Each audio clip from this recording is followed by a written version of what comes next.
Welcome to the annual shareholder meeting. Coming to you live from Austin, Texas. So we've had a fantastic year thanks to the great work of the Tesla team. I'd just like to start off by just thanking the Tesla team for the incredible work over the past year to get where we are. Well done.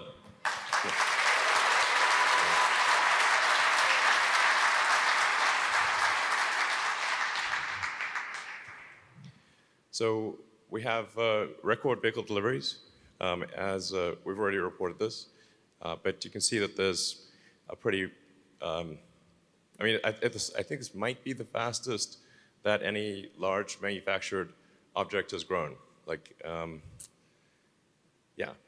Certainly one of the fastest, perhaps the fastest.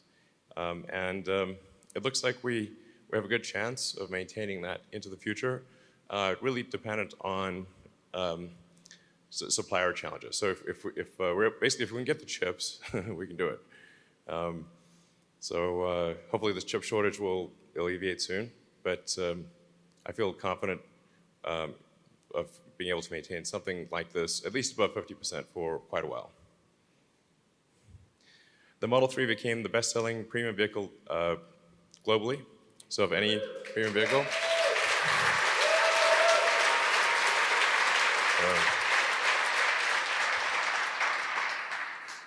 I almost got arrested at one point for claiming that we'd do 5,000 a week, literally. You're laughing now. Anyway, this is great. We think the Model Y will be the best-selling vehicle of any kind globally. So we think it will exceed the Model 3. I think we've got a good chance of it being the best-selling vehicle by revenue next year, and then I think quite likely to be the best-selling vehicle of any kind numerically in 2023. So basically we need Austin to get online and Berlin to get online and reach volume production, and then I think that's going to happen.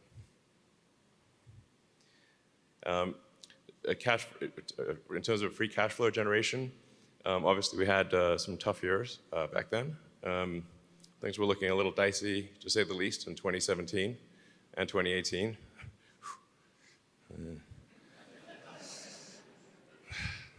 Don't want to go back there again. But we got through that, and now things are looking really good. So I think we'll see continued strong cash flow generation, and especially as you multiply unit volume times autonomy and increased efficiency in the factories. Because I think over time you'll see all manufacturers will make electric vehicles, and eventually all manufacturers will make autonomous vehicles. And Tesla's open to licensing autonomy, because I think autonomy will be such a significant lifesaver and preventer of injuries that it is not a technology we want to keep to ourselves. So I think it will be morally right to license it to other manufacturers if they would like to use it. So.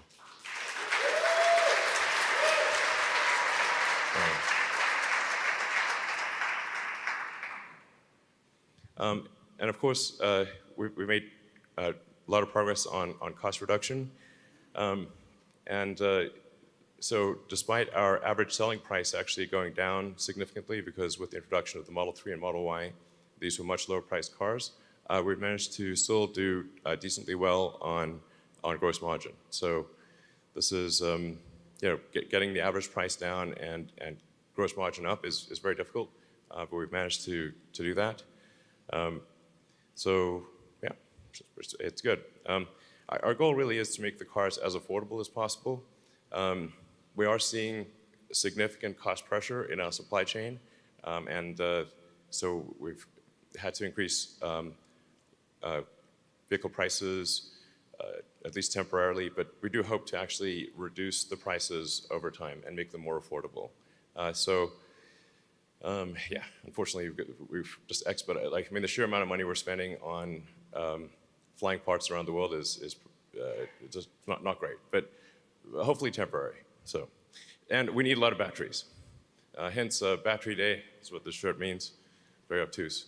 But we are going to need a lot of batteries. And this is going to be a combination of batteries from our suppliers. And in supplier discussions, some of our suppliers have just asked me outright, are we going to just put them out of business or something? I'm like, not at all. As many cells as you want to make and supply to us at an affordable price, we will buy. No limit. I'm like, oh, okay. So like, do you want to increase by 100%? Sounds good to me. So the basic plan is we're really going to order a lot of, and we have ordered a lot of batteries from suppliers. Basically telling suppliers literally go as much as you can make, we'll take. And we'll prioritize batteries for vehicles, but then use any excess cells that we have in the Powerwall and Megapack. Because over time, we think the demand for stationary storage is going to be at least as high as the demand for vehicles. So sustainable energy, primarily solar and wind, is intermittent. And so the wind doesn't blow all the time, the sun doesn't shine all the time, obviously. And so you need batteries to buffer that power. So the fundamental pillars of a sustainable energy future are basically solar and wind. Those are the primary. Stationary batteries and electric transport. And if you have those three, then you have a sustainable energy future as long as the sun is shining. So sometimes people ask me about fusion, and I like it as an idea. And by the way, I think it's totally doable. But there's a giant fusion reactor in the sky that shows up every morning, and zero maintenance. So I'm like, sounds like a good deal, Or just catch a little bit of that sunlight and power Earth. A shockingly small amount of land is needed to power Earth. It's like, a couple hundred miles by a couple hundred miles of solar panels will power the entire United States. So it's like, okay, it's not that hard. And then I believe we calculated you only needed 1 square mile of batteries. So you may think like, wow, a lot of batteries. 1 square mile of batteries, it's not that crazy. So anyway. So we've got a plan to reduce the cost per kilowatt hour of batteries, and our suppliers, have similar plans. So this is really supplemental to our suppliers. We'll make cells, they'll make cells, we'll use them all. The fundamental good of Tesla, I think, is by how many years did we accelerate sustainable energy? This is the fundamental, I think, way to think of the value of Tesla. And so if we are able to accelerate sustainable energy by more years, that is good. Hence the need to grow quickly. We've got 3 new factories. Giga Shanghai has done an incredible job. And Giga Shanghai now exceeds Fremont in production. So actually, I'd like to just give a special hand to our Tesla China team.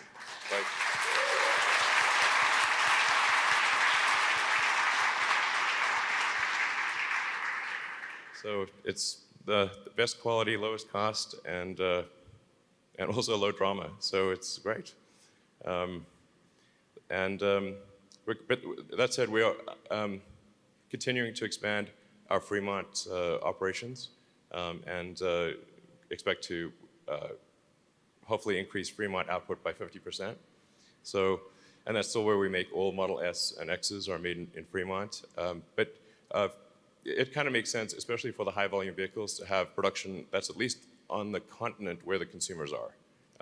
Otherwise, it's also not good for the environment to be shipping cars, several thousand miles. So the basic idea is have the high volume vehicles be where the customers are, approximately at least. And then also great progress with building Giga Texas, which is where we are right now, and Giga Berlin-Brandenburg. So just a hand for those teams as well.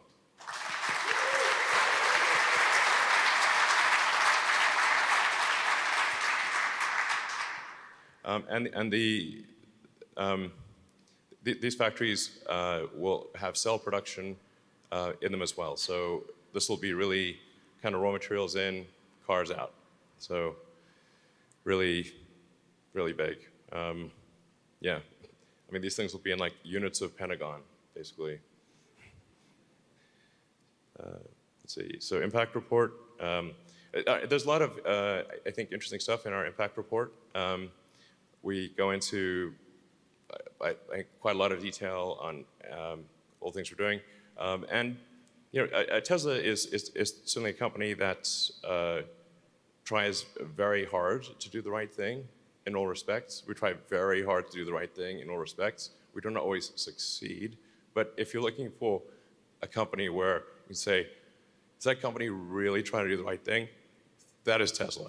Okay, we really try. Okay, I mean, anyway. So,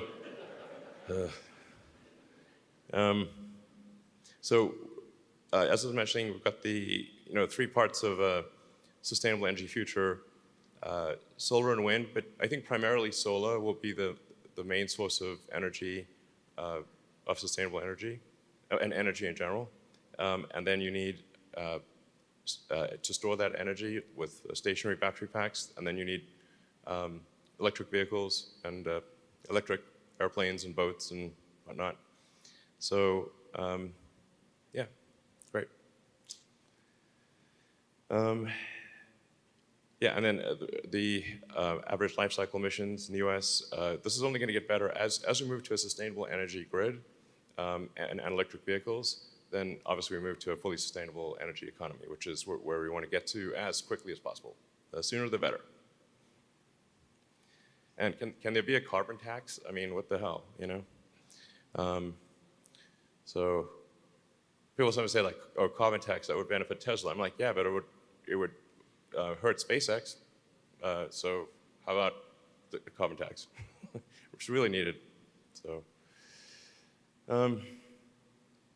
See, battery materials are definitely uncyclable. Burden gas is not. CO2 is an extremely stable molecule. Mars's atmosphere has been primarily CO2 for billions of years. It's extremely stable. So sometimes people worry about methane. Do not worry too much about methane. Methane quickly breaks down into CO2. Methane is not a stable molecule. CO2 is extremely stable. And of course, you can recycle battery materials. So you can think of batteries as essentially high-grade ore. So you can either get your lithium and your nickel and the various constituents of the battery from rocks or from batteries. It's much better to get them from batteries. So batteries are basically high-grade ore. And Tesla has already started recycling, and there are lots of companies that are going to do recycling because it basically pays to do recycling for batteries. So we're seeing, increased extreme weather events, and there's like wildfires. And here in Austin, there was a massive snowstorm that turned the power off. I was actually in Austin for that snowstorm in a house with no lights, no power, no heating, no internet.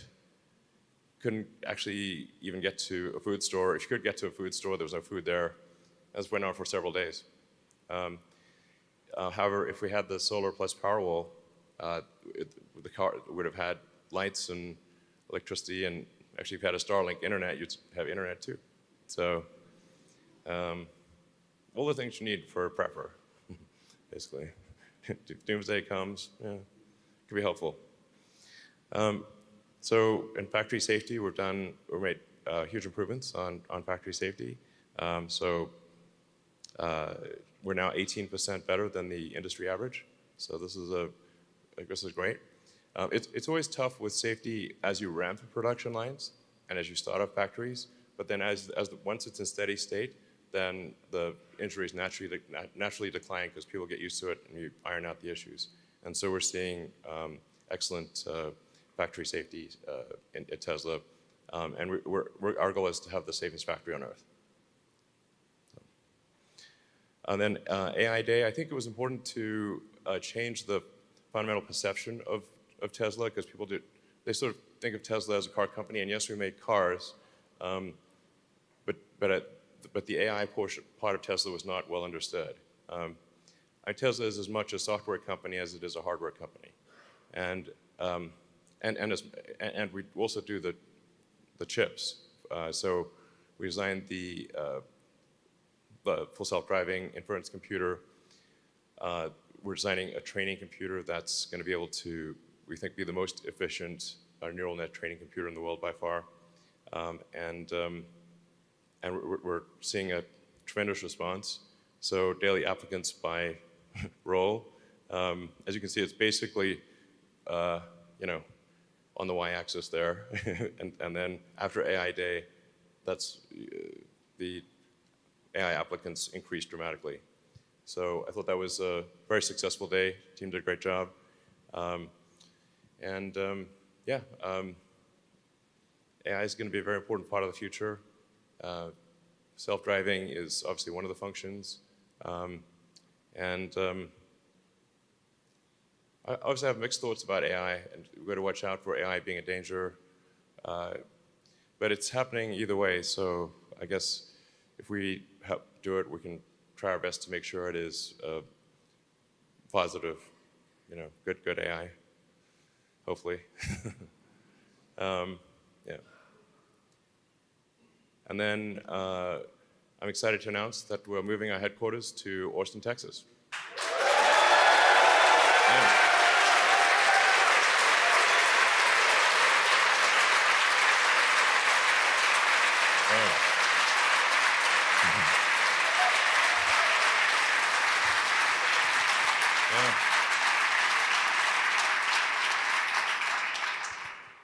So just to be clear, though, we will be continuing to expand our activities in California.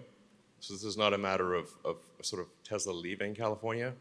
As I said, our intention is to actually increase output from Fremont and from Giga Nevada by 50%. So, but we're just hitting the sides of the bowl. I mean, if you go to our Fremont factory, it is jammed. I mean, it is jammed. It's like, whoa. And when we first went in there, it was like, we're like a kid in his parents' shoes. It was ridiculous, like tiny S and giant factory. And now we're like a spam in a can here. Like, how do we fit more stuff?